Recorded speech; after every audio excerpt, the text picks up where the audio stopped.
Welcome, everybody, to another edition of the Orange Bloods Texas Football YouTube channel. I'm Geoff Ketchum, joined by Anwar Richardson. Hit the like button if you like the video. Subscribe if that motivates you even a little bit. We do these videos like every single day. So if you don't subscribe, you might just miss out on some really good Texas football discussion content for free right here on the YouTube channel. Anwar, today, we're talking about top 3 most important players on the Texas defense. We did the offensive side of the ball yesterday. If you want to check out that video, it's there for you on the channel. Today, we're talking defense. And unlike the offensive side of the ball, it doesn't feel like we need to put a disclaimer or a caveat to it. There's no quarterback to eliminate from the conversation. And there's no Bijan Robinson, I think, that makes for the obvious number one guy on a list. We ended up having almost completely different lists yesterday, mainly because I wanted to change it up. Otherwise, we'd have had 2 of the 3 same guys because Jordan Whittington and Bijan Robinson are so critical to the Texas offense. I'm really curious to see where you go on the defensive side of the ball. I think I'm going to throw a curveball and a monkey wrench at you that you're not going to say. I think there's only going to be one person on my list that you're going to say, okay, that makes sense. And that, I think there'll be only one. And I think everything else, you're gonna go, okay. So it's my first guy, and I'm cheating on this one, and I will admit I'm cheating on this one a little bit, but it's gonna be Jamison. That is my first guy for a couple of reasons. One, I think he's developing, in that secondary. He's becoming a guy that I think that they can lean on back there. But the real reason I'm cheating, Catch, because this guy is one hell of a special teams player. Catch, you would have to tell me when in your history of covering the UT, when Texas has had such a dynamic returner. But Jamison, since he's been there, Catch, it's almost like there's times where he just puts this team on his back.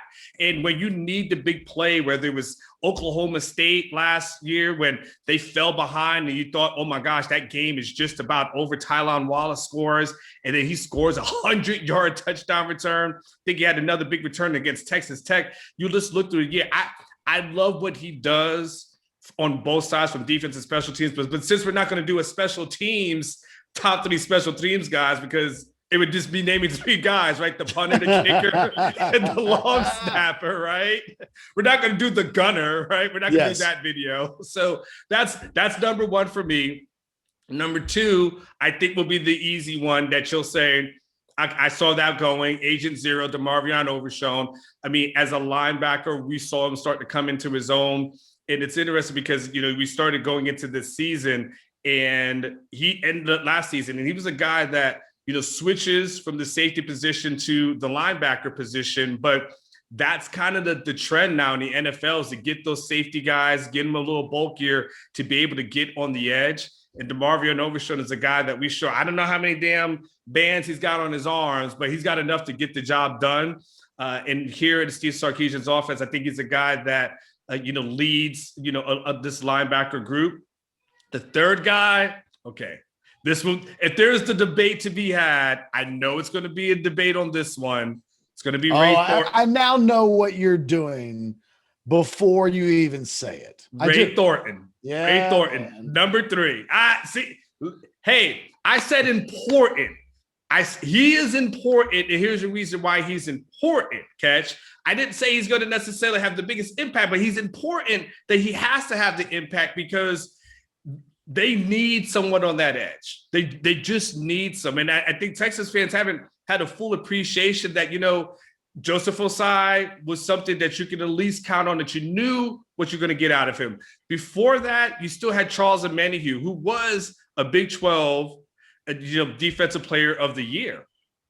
And Ray Thornton comes in as a transfer guy that had all the love in the spring, all the love. You couldn't get anybody to not stop talking about Ray Thornton. And when you think about the teams that they play against in the Big 12 and the necessity of a pass rush, I think he ends up being a really important guy, because if he doesn't do it, Catch, I think this team's in trouble. If he can't generate that pass rush that they're going to need to be successful. Again, with this spread offense here in the Big 12, where it's almost like arena football, I think Ray Thornton ends up being a guy. So that's why I said I thought there would be only one person that you might agree with the other three. So it's Deshaun Jamison, DeMarvion Overshown, Ray Thornton. I think we agree on the top two. And I think it mainly comes down to the fact that I think this Texas defense needs playmakers. And I think of the players on this team on the defensive side of the ball that are most capable of immediately being able to be instant playmakers. You and I both think these guys are NFL players. So everything that Deshaun Jamison brings to the defensive side, he was a really good player last year on defense. He just didn't come away with the big plays on the defensive side of the ball that he does on special teams.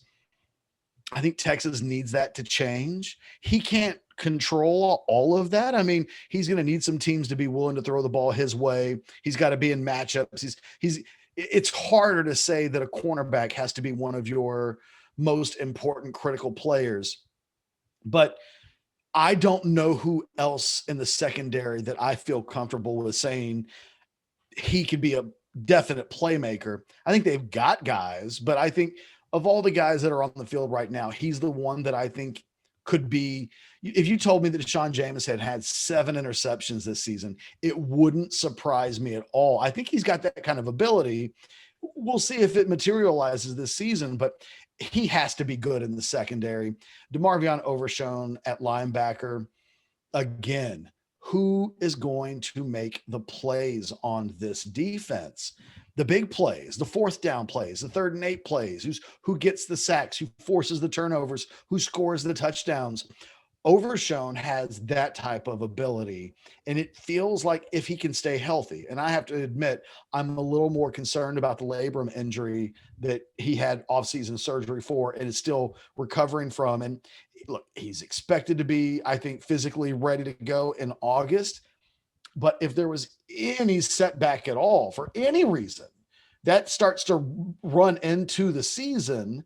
And it is, for me, slightly concerning. But in a world where he's 100% healthy, he's on the field, he's playing every game. If he can't be an all Big 12 player this year, Texas can't win the Big 12. Texas can't get into the Big 12 championship game.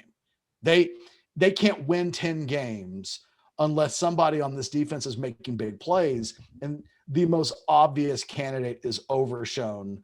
We can talk about a Devin Richardson. We can talk about some of the other newcomers that they brought up, even a guy like Ray Thornton. I'm going to mention another newcomer in a second, but I think Overshown is an obvious one for me. He is the Jordan Whittington of the Texas defense. Can he put together 12 healthy games and then play at an all Big 12 or higher level? He played a lot of games last year, so staying healthy ended up not being his issue, but week in and week out being one of the best players on the field was. But Overshown makes the category for me. And then the other guy, and I'm going to get his name right because I've gone to the Notre Dame website and found the pronunciation guide. So I'm going to get this right and try to memorize it. I am all aboard the Ovie Oghoufo. Ovie Oghoufo. I'm all aboard the Oghoufo bandwagon in the sense that this team's got to have somebody that can get to the quarterback. And I have no doubts. Well, I have some doubts that Ray Thornton can be a rock solid contributor to an okay Texas defense. But I don't have confidence at all that he'll be a consistent pass rush threat.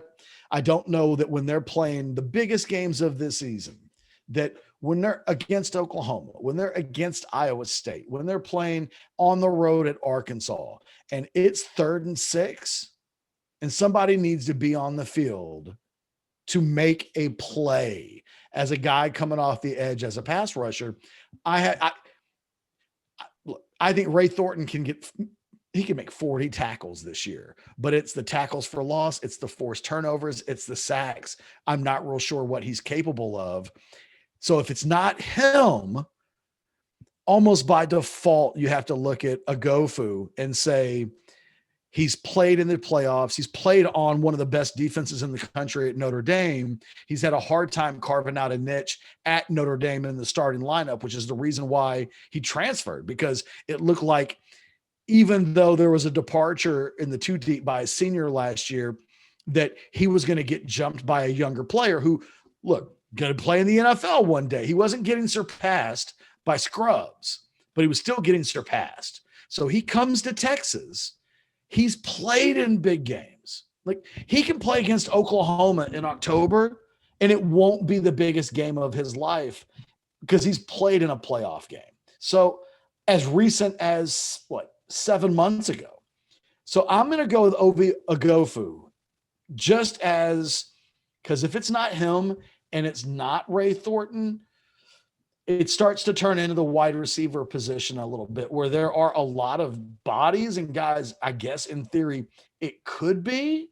But if the most obvious guys aren't going to get it done, this coaching staff will have to be in rare form, I think, to extrapolate huge production from guys that we don't even know can play right now. At least I think we know what Thornton and Oghoufo are.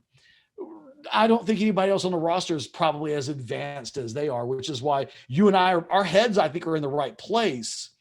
I don't know how much, like I said, I don't have confidence in Thornton to get to the passer.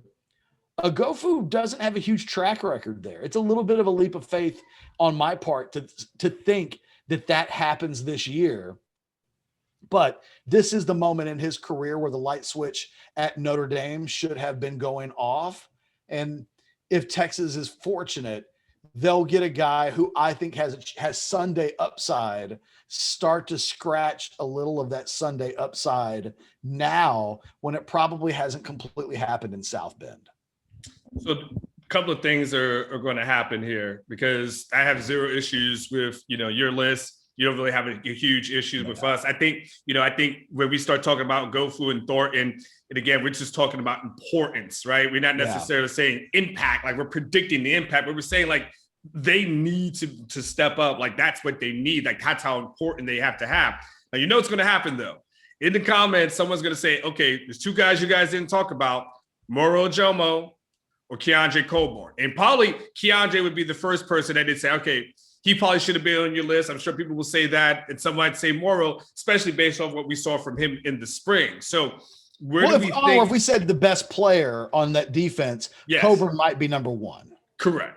And I think to your point, like we know what I think we know what we're going to get from Coburn. And so for myself, like I know what he kind of brings, and I get it. And it's not to say he's not important, but I know it. Some of these other guys, though, like you said, they're hugely important, because for that linebacker position, how many people did they bring in? I mean, Catch, because they were 19. Happy with that. I believe we're at 19 now. And they still keep adding. We still keep doing the numbers. Like, how many damn scholarships do you guys have to give? When we talk about that linebacker position, the need to get better on that defensive line, and then of course that secondary with Deshaun Jamison. So yeah, I don't have any problem with that. Is that and I thought Moro had a good spring, Catch. I don't know about you. I thought he had a really good spring. That really surprised me a little bit in that spring game. That was a guy that Dustin McComas, he can ride off into the sunset, because he was a huge Moro fan. And but both of those guys I still think are still important players, right? Absolutely. Yeah. I think that Moro is just a guy that he's a good player. I just don't know, and I think he can be a very good player. I don't know. I don't take no offense to Moro, but that Texas offensive line, none of them that he would be playing against. I mean, at best, he's doing it against Christian Jones. So I don't know what that means. So as it relates to doing it on the field and on a Texas football schedule, he's been pretty good. Like, I don't know that I would go further than that. So if someone in the comments section wants to put him in the top three, I totally understand.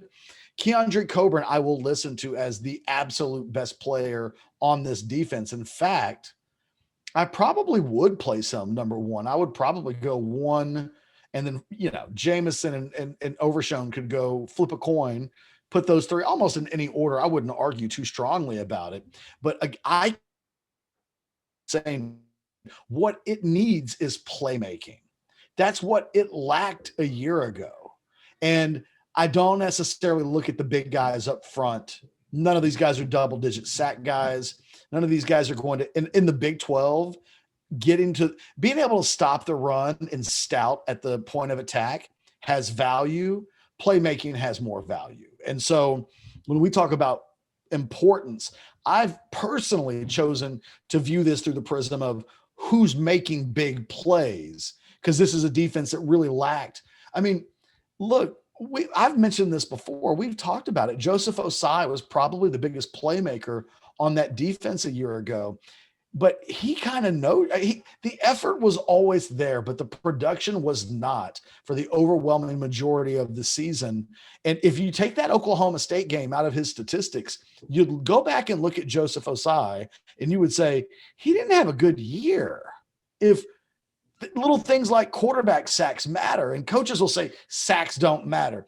Do you know who doesn't say that sacks don't matter? Coaches that have guys that get sacks.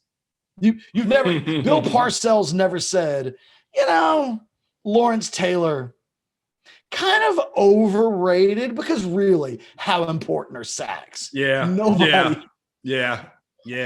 Nobody that's ever had a guy that can get sacks has ever said, just so you know, that's a misleading sack. Don't give him too much height. It's the guy that drives a Ford and says a Mercedes is overrated. Like and it's like, well, until you have a Mercedes, and then you're like, hey, this thing is pretty nice, right? How good can a Ferrari really be? It's just a car. Can't drive it anywhere.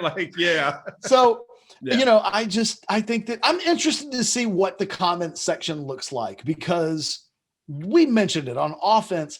You could almost make it pretty cut and dry if you put no disclaimers out there.